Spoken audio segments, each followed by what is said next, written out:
Hello and welcome to John's Garage this week, folks. This week we are here again in the absolutely glorious and incredible little private museum near Thurles in County Tipperary. If you want to bring your car club here, it's open on Saturdays, it's accessible by prior appointment with the owner, and they will happily bring you here and bring you around. And of course, I'd highly recommend that you make a small donation for the upkeep of this. It is privately funded. There's no grants available for this. So anyway, enough with that. There is a whole tour video of the museum. You can watch it. I'll link it below. Give it a watch, give it a like, give it a share. It's still a brilliant place.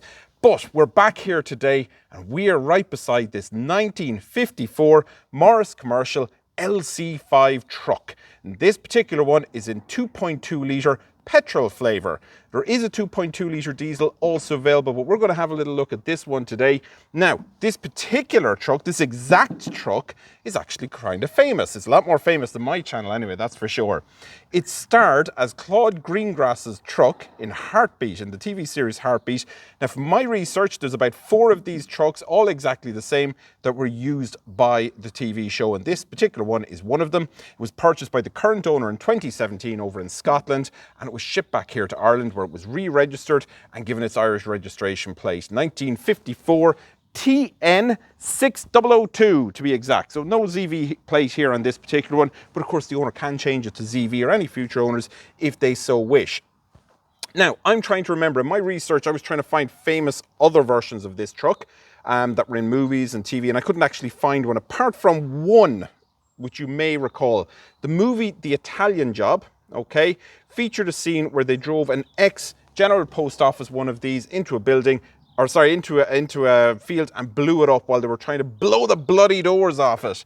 That's all they were trying to do. They completely blew up the truck. That was a Morris commercial just like this one. And of course, right on the badge on the front, it says Morris Commercials and Nuffield Company. So this is around the time of BMC, British Motor Corporation, where there's a huge amalgamation of all the different brands and different companies that were making commercial vehicles and private vehicles in the UK at the time. It was the start of that, and I suppose it was the first big corporation or amalgamation of all those different cars and trucks and so on and so forth. Now, we're going to have a quick little look around this truck. There's not much to show you because it's very basic, and then we'll take it for a quick drive up the road. I've already driven it, I have it warmed up, still haven't found fourth gear in it, but I can get the other 3, which is pretty good for me, okay? So let's have a little walk around this truck and see what we can see. Right up here at the front, huge big grille, big huge Morris Commercials name plaque. Very good cooling system, obviously needs it. It's going to be a hard working truck. You have this great big bumper here, which is not there for pedestrian safety. So Euro NCAP would not like this. This bumper would quite literally break your leg in two, even hitting somebody at any speed. It's there to protect the vehicle. It is a commercial truck after all. Huge wings, again, and big tires for the time. Again, nice and sturdy, nice and big. It's a commercial truck. Everything here is about durability. And on that, this engine was very, very well noted for its durability. Not so much its power, it got the job done, but that's all. Now, just in case you're wondering, these huge big wing mirrors aren't original. Now, the position of them is correct, but the wing mirror itself isn't original. The owner fitted these, and after driving it, I completely understand why. Because the original ones were so small that if you had anything in the back, which we have a load of old drums here, or barrels I should say, you couldn't see anything behind you, okay? And that's correct, okay? It's very, very hard to see anything. Even with these bigger mirrors, it's still very hard to see anything behind you as you're driving along. Now, this particular truck here is in flatbed flavour, but they came as ambulances, as GPO vehicles, and a lot of other formats. This particular one, of course, is just fitted with a wooden flatbed, and that can be modified or changed as the owner wishes, if you so wish to do so. And of course, we have 12 big wooden barrels back here. I like to think back in the day these would have been filled with Guinness or ale or whiskey or something like that, but for the purposes of this particular truck, they're just there for show. Now, the bed, like all beds in trucks like this, it folds down at the sides, at the back, and at the other side as well. It's easy maintained. It is a nice oak finish to it as well, so good durability in this. As I said, the truck is very, very basic. I'm just even going to open up the door here. I'm hoping the camera will catch this. Inside, there is a slightly raised driver's seat. Now, I don't know if this is original or not. I think maybe a previous owner has raised it. There is a heater in here. It's a Smith's heater. Again, I don't know whether that is an aftermarket option or whether that was originally fitted. It looks original, I'll give it that. But other than that, it's incredibly basic. It's incredibly rough to drive, but it's actually got a real charm about it, okay? Now, a couple of things to note, because I'm going to be concentrating when I'm driving. This particular one does not have servo brakes, okay? None of them did, in fact. And the clutch, you have to double clutch into every single gear, so there is no synchro mesh on any of the gears here at all. It's a bit of a brute to drive. The steering, I've never experienced anything as heavy as it. What I will say is men were men back when this truck was being daily driven. That's all I'll say. You'd have biceps like Arnold Schwarzenegger after driving this for a couple of days. It was tough work. But listen, we'll save that for the drive. We'll take a couple of videos now around it and we'll get going on it. Okay, folks, so let's take this brute out for a little drive. So, door good slam. We're going to turn the key to the on position. Press the throttle, pull this here, and up she fires.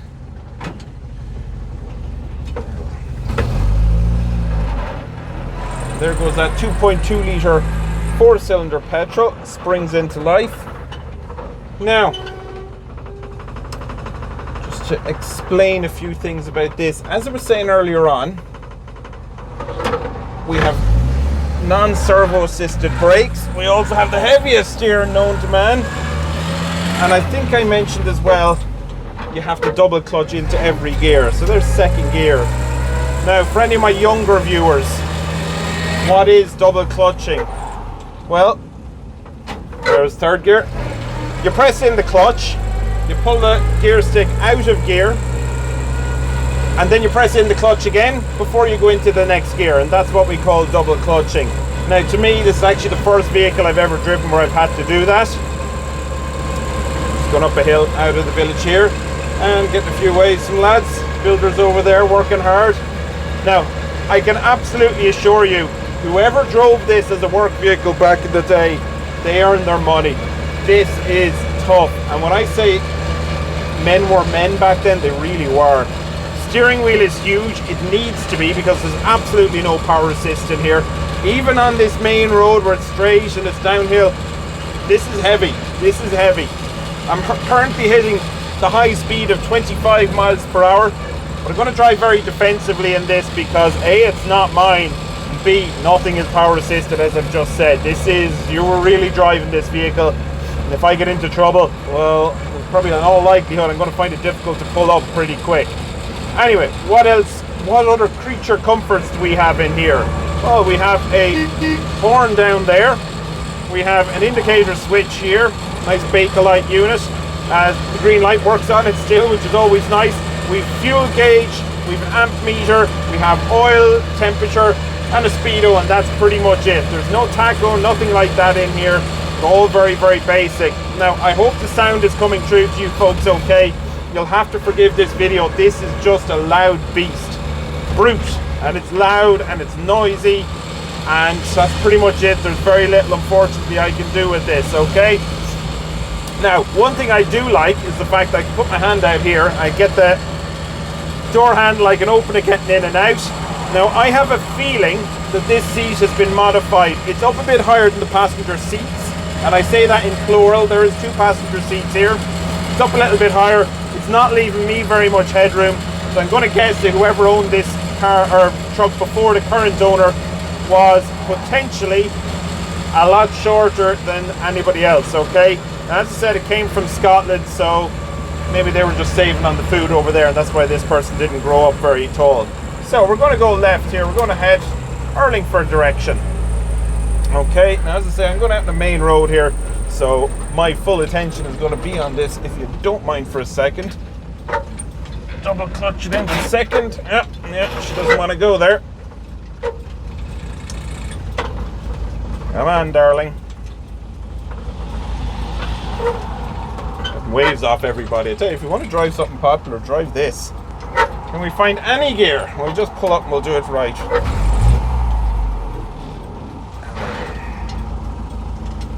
There we go, we found first.